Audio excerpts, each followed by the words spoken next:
আসসালামু আলাইকুম প্রিয় দেশবাসী, সবাই লাইভটা দেখে উত্তর দিবেন যে বিএনপির মহিলা সংরক্ষিত আসনের এমপি পদপ্রার্থী সারা বাংলাদেশ থেকে মনোনয়নপত্র দাখিল করেছেন। তার মধ্যে অন্যতম জুলাই যোদ্ধা নড়াইল 2 আসনের ফারজানা স্মৃতি, যাদেরকে আপনারা সারা বাংলাদেশের মানুষ ছিলেন। আপনার আলোচনা সমালোচনা ভিত্তিতে উনি সবার উপরেই ছিলেন। সেই ফারজানা স্মৃতি এখন বিএনপি থেকে মনোনয়ন চেয়েছেন। এখন জুলাই যোদ্ধা হিসাবে উনি কি বিএনপি থেকে মনোনয়নপত্র যদি পান, তাহলে কি দেশের জন্য বা বিএনপির জন্য ভালো হবে কিনা সেটা আপনারা অবশ্যই মতামত প্রকাশ করবেন। কারণ সে একজন জুলাই যোদ্ধা, একজন সাহসী অগ্নিকন্যা, এবং যদিও সে একজন আর্মির ক্যাপ্টেন আশিক সাহেবকে অনেকভাবে উনি কথা বলেছেন, পরে উনি ক্ষমাও চেয়েছেন। এরপর থেকে আমরা তাকে মিডিয়াতে আর দেখি নাই, কিন্তু এখন সে বিএনপি থেকে মনোনয়নপত্র চাচ্ছেন সংরক্ষিত আসনের এমপি নড়াইল 2 আসন থেকে।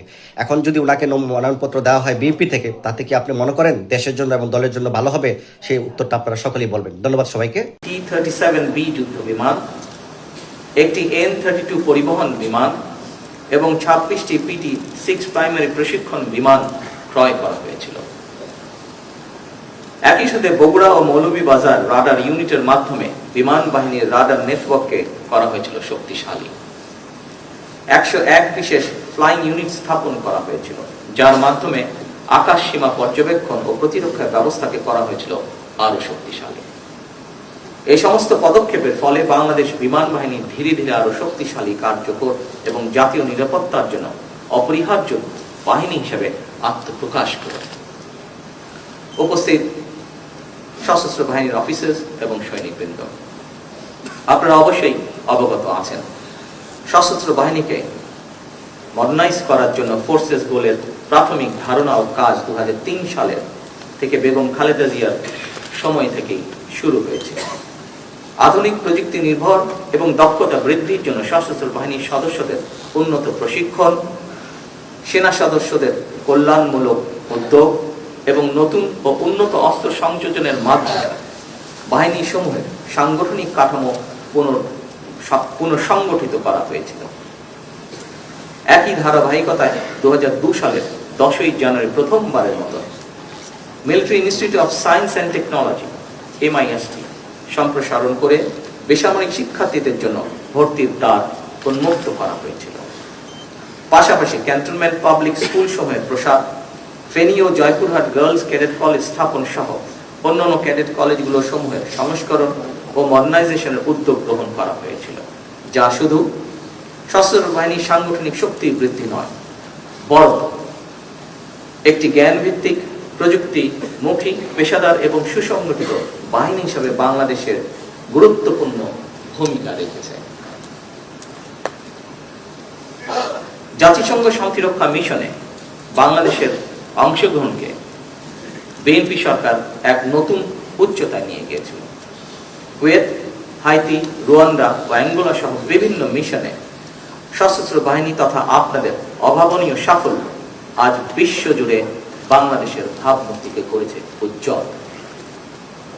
এছাড়াও বেগম খালেদা জিয়া সেনা সদস্যদের কল্যাণে প্রতিটি সেনানিবাসে আবাসন উন্নয়ন ও সিএমএইচের আধুনিকরণকে সর্বোচ্চ গুরুত্ব দিয়েছিলেন।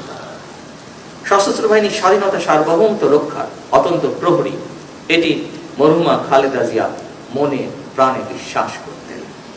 আর সে কারণেই আমরা দেখেছি, দেশবাসী দেখেছে, 2025 সালের 21শে নভেম্বর প্রচন্ড অসুস্থতা সত্ত্বেও জীবনের ঝুঁকি নিয়ে হুইল চেয়ারে করে তিনি সেনানিবাসে উপস্থিত হয়েছিলেন। তার সেদিন সেনানিবাস থেকে ফিরে যাওয়ার পরে একদিন পরেই তিনি হসপিটালে অ্যাডমিট হয়েছিলেন এবং সেখান থেকে তিনি আর ফিরে আসেন। এবং এটি ছিল তার জীবনের সর্বশেষ অনুষ্ঠান। এর মাধ্যমে সশস্ত্র বাহিনী এবং প্রিয় বাংলাদেশের প্রতি বেগম খালেদা জিয়ার নিখাদ ভালোবাসা প্রতিফলিত হয়ে উঠেছিল।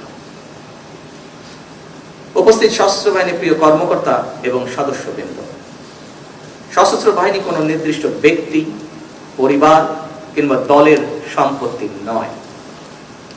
সশস্ত্র বাহিনী একটি স্বাধীন রাষ্ট্রের শক্তি এবং মর্যাদার প্রতীক। রাষ্ট্রীয় সংবিধানের প্রতি দায়বদ্ধতা এবং জনগণের অবিচল আস্থাই হতে হবে সশস্ত্র বাহিনীর পথ চলার প্রধান ভিত্তি। দেশের স্বাধীনতা সার্বভৌমত্ব রক্ষা করে আমাদের প্রতিটি সদস্যের একমাত্র এবং পবিত্র চূড়ান্ত দায়িত্ব।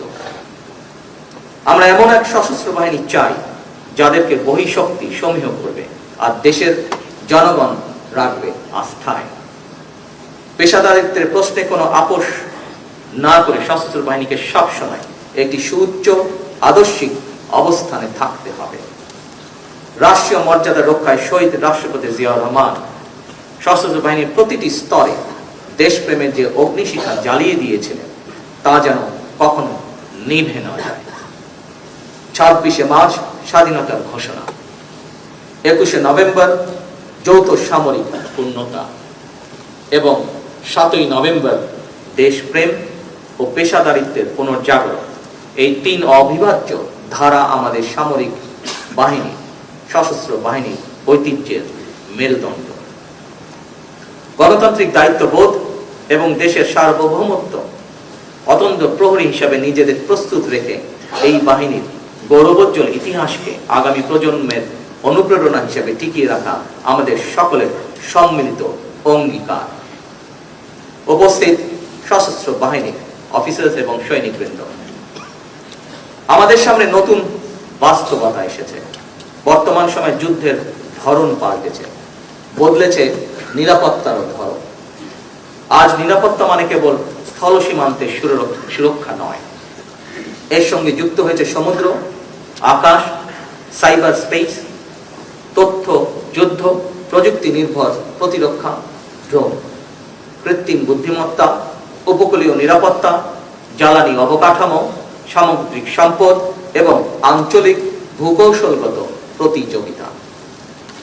সশস্ত্র বাহিনীকে শুধুমাত্র আধুনিক যুদ্ধ সরঞ্জাম সংযোজনেই সীমাবদ্ধ না থেকে বরং একই সাথে সমান গুরুত্বের সাথে পেশাগত দক্ষতা, কৌশলগত প্রজ্ঞা ও জ্ঞান ভিত্তিক সক্ষমতা বৃদ্ধিতে সর্বদা সচেষ্ট থাকতে হবে, যাতে করে সশস্ত্র বাহিনী যে কোনো সমসাময়িক ও ভবিষ্যৎ নিরাপত্তার চ্যালেঞ্জ মোকাবেলা করতে সক্ষম হয়। এই বাস্তবতাকে সামনে রেখে সশস্ত্র বাহিনীর উন্নয়নে আমাদের সরকারের নির্বাচনী ইশতেহারে বিশেষ প্রাধান্য দেওয়া হয়েছে। শুধুমাত্র সশস্ত্র বাহিনী নয়, নির্বাচনের আগে ঘোষিত ইশতেহারে দেশের প্রতিটি সেক্টরের সংস্কার এবং উন্নয়ন, সেক্টর সকল শ্রেণী পেশার মানুষের অর্থ, সামাজিক এবং জীবনমান উন্নয়নের লক্ষ্যে সুনির্দিষ্ট নীতিমালা এবং কর্মসূচি প্রকাশ করা হয়েছে।